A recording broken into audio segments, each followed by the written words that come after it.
नमस्कार, म मबिन ढोकाना। आजको कथाको बसाइमा आज मैले एउटा कथा लिएर आएको छु। उहाँ लेख्नुहुन्छ, एक्चुअली यो कथा लेख्न चाहिँ मैले कसैको वास्तविक जीवनलाई मनन गरेर लेखेको हो। तर यस्ता धेरै सपाङ्ग मन अनि अपाङ्ग शरीर भएकाहरूसँग मेल खान जान सक्छ। र कथाको शीर्षक रहेको छ स्वाधीन जिन्दगी। अरुणा ढकाल अनुरागद्वारा लिखित कथा स्वाधीन जिन्दगी। कस्तो लाग्छ सुनेर प्रतिक्रिया दिन नभुल्नुहोला। म ढिला सुस्ती नगरिकन कथाको वाचनतर्फ लाग्न चाहन्छु।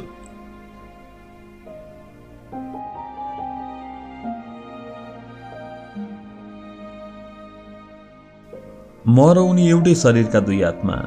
हुन त उनी र मलाई एउटै सम्बोधनले उगट्न सक्छ र उगट्छ पनि। तर यो फरक परिचय मात्र मेरा लागि हो। बाँकी सबका लागि त म नै ऋतु शर्मा अनि ऋतु शर्मा नै म। जन्मजातै शारीरिक रूपले अलिक कमजोर, म मध्यम परिवारकी माइली छोरी जो अहिलेसम्म अरूकै सहारामा पाइला चाल्दैछु। आफ्नो भविष्यको पाइला अरूकै सहारामा अघि बढ्दैछन्। बिस्तारै बिस्तारै बुवाको कम्मरमा हात राख्दै 1, 2, 3, 4, 5 कक्षा गर्दै आज 9 कक्षासम्म आइपुगेँ। अब दिनानुदिन मेरो र उसको कुरा मिल्न छोड्यो। मेरो अन्तरात्माले भन्थ्यो म अपाङ्ग होइन, जे पनि गर्न सक्छु। अनि उसकोले भन्थ्यो जे भए पनि अपाङ्गको कोटामा गनिनुपर्छ। माया त सबैले गर्थे, तर मायामा मिसिने त्यो दया, कठै बिचरा, यस्ता शब्ददेखि मलाई टाउको दुख्थ्यो। किनकि म मेरा लागि अपाङ्ग थिइनँ। कहिलेकाहीँ चाहिँ मन खिन्न हुन्थ्यो।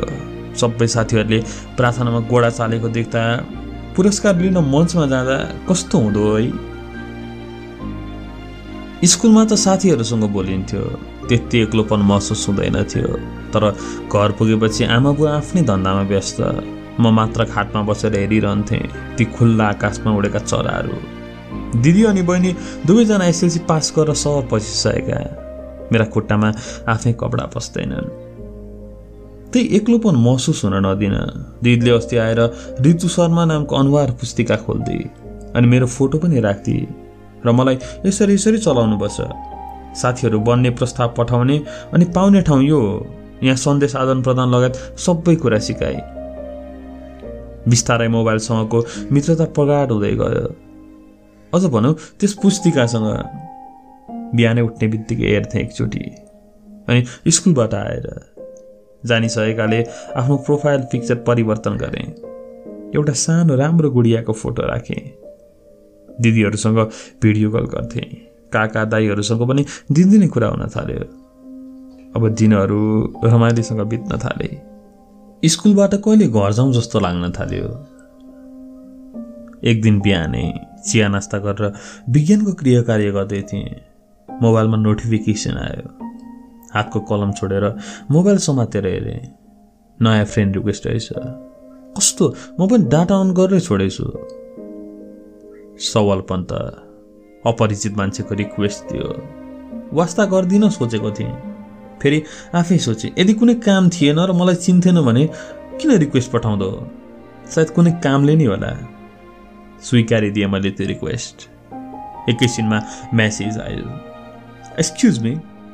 मलाई अचम्म लाग्यो, कस्तो इन्ट्री मारे त केटोले। एक्सक्युज मी रे, सायद कुनै काम नै छ क्या रे। मैले त्यही सोचेर रिप्लाई दिएँ, यस।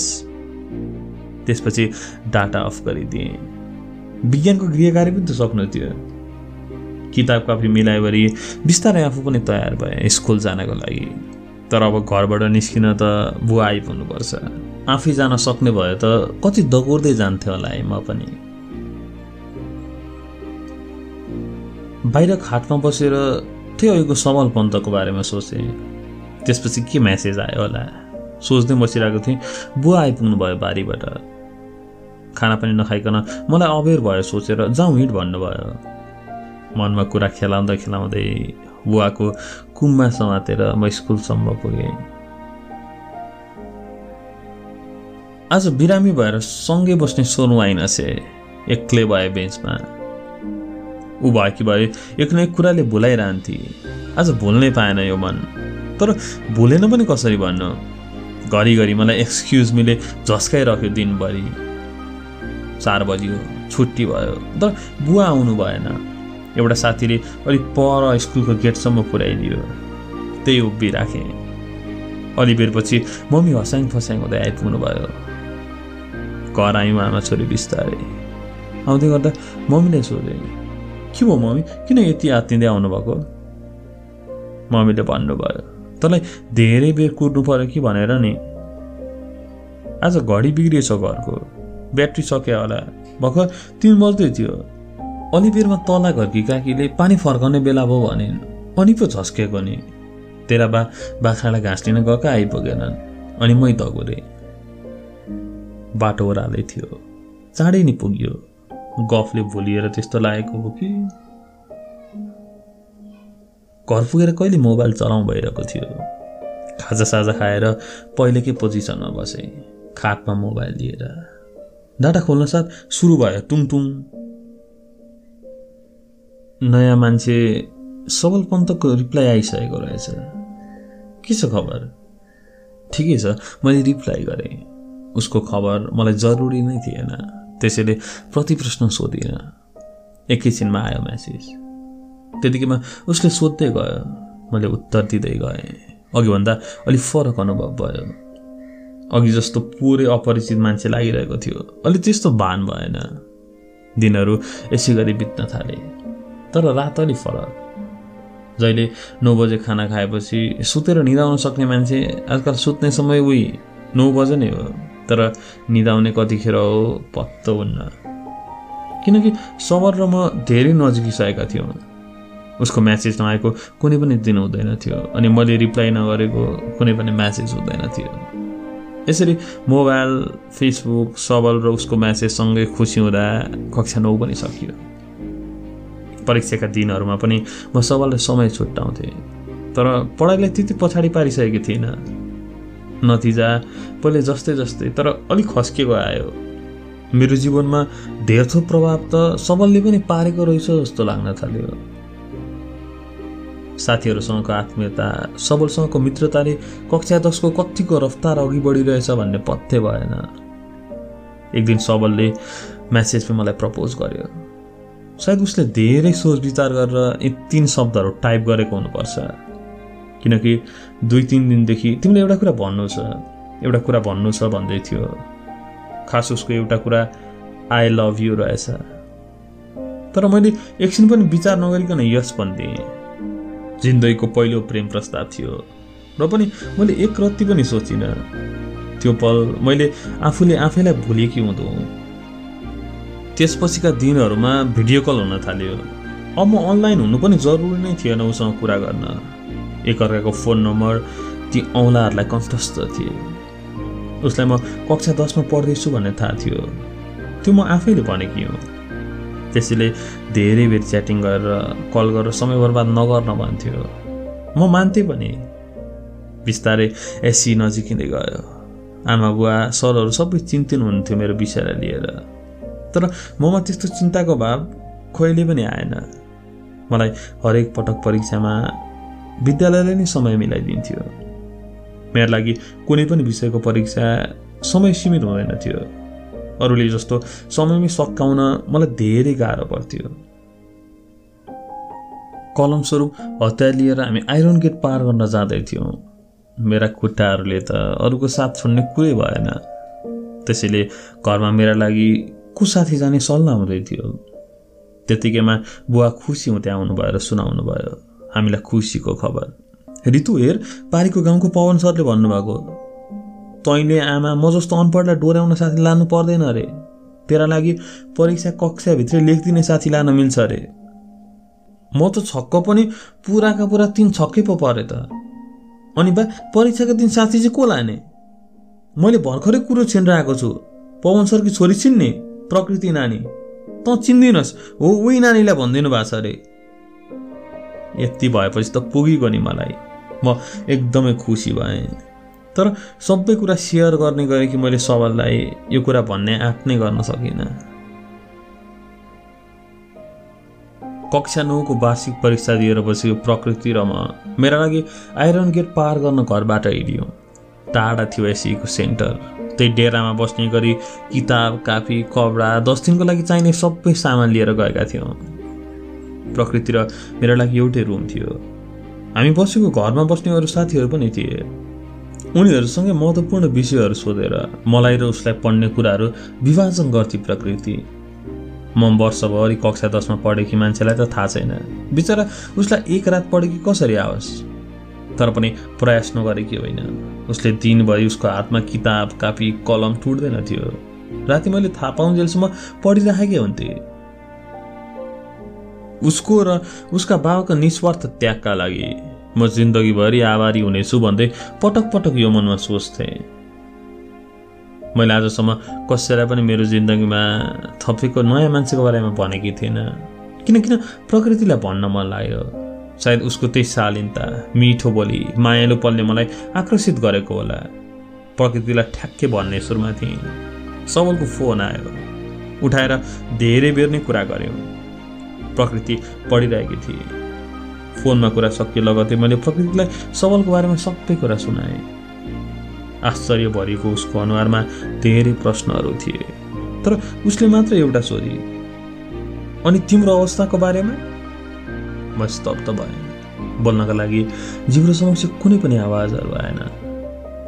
एकछिनपछि भने, म यस्तो अवस्था कि छु भन्ने कुरा सबैलाई भनेकी छैन प्रकृति मैले।